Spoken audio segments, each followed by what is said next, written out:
Okay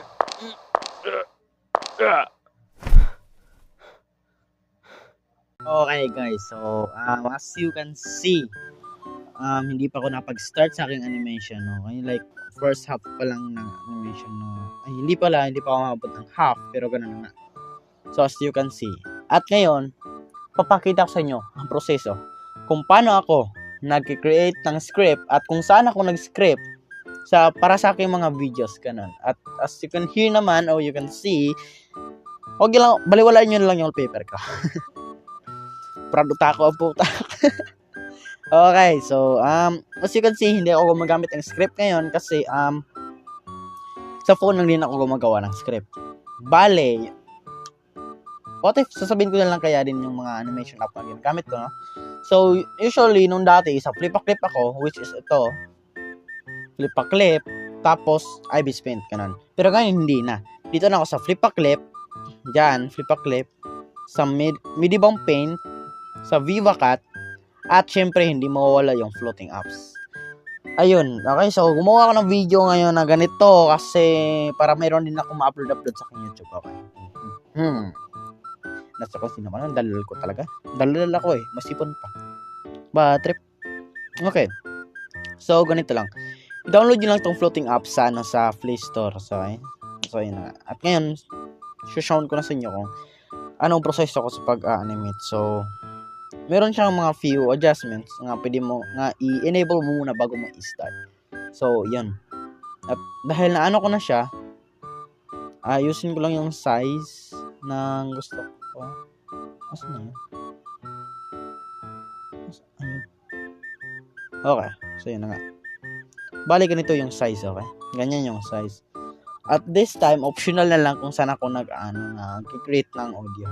Pwede sa Flip-a-Clip or mismo dito lang sa recording app sa aking phone. Kasi pwede ko naman i-transfer doon sa Flip-a-Clip. Ganun na nga. Okay?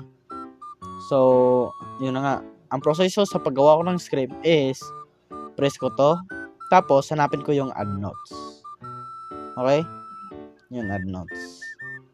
Tapos, ang gagawin ko is mag-add ako ng title para hindi ako ma-distract o hindi ako malilito kung anong word. So, yun na nga. So, testing.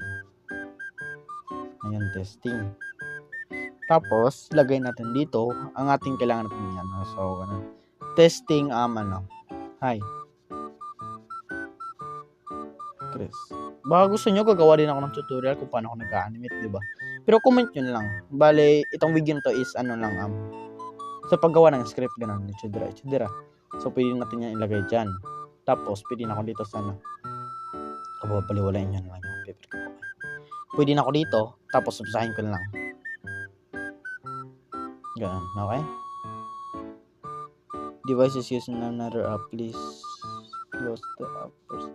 Okay, parang optional, kailangan ko na talagang dito sa Flip-a-Clip. Kasi usually sa Flip-a-Clip talaga ako nag-ano ng audio. Epic fail ang puto. Okay. Pero pawisan na ako ngayon. So, hindi nga pala nakakaalam. Nasa nalim ako ng common ngayon. At ko lang hang para ma-reduce niya naman yung background noise. Ganun, chiller. Tapos, ganun. Tapos, ganun na, okay na. Ayun. Hindi nyo masya-shown, syempre, kasi naka-headset ako ngayon. At pwede natin yung export na din yung import pala. Import yung natin, yung audio natin sa Flip-a-Clip. Tapos, ayun na, okay na. Yun, okay na.